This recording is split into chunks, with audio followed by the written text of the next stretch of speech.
If you are planning on building an AM5 system, you might want to hold up and hear this first. So we need to be talking about something which has been hitting these chips quite hard, and specifically this seems to be affecting the X3D chips most. There's been some Reddit posts, particularly around these X3D chips burning up. There hasn't been any response until now from AMD and ASrock, which most of these motherboards were affected by the seams of it. So according to a survey on Reddit, there's been over 100 of these X3D chips burning up. And one of the most common motherboards that this is happening with seems to be the ASrock motherboard. It's not to say that these boards specifically are faulty.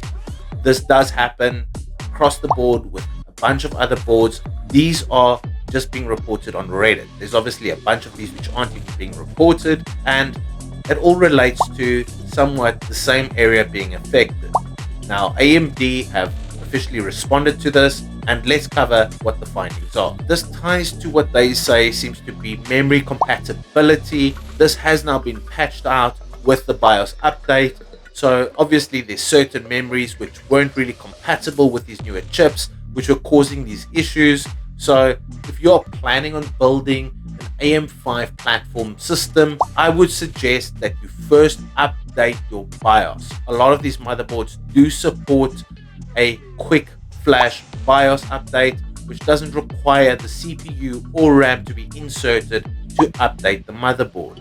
Heck, if you do struggle, there's a bunch of videos out there showing how to do this.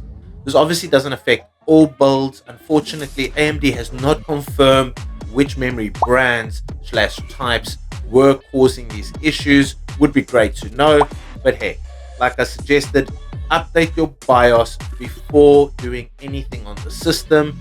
I've personally seen that a lot of us do neglect updating our BIOS. Why fix what's not broken? But clearly this has to be a new standard of adoption for us all. Things need to change, and we need to start updating BIOSes before you actually start working on the system more intensively. So my question is, have you updated your BIOS?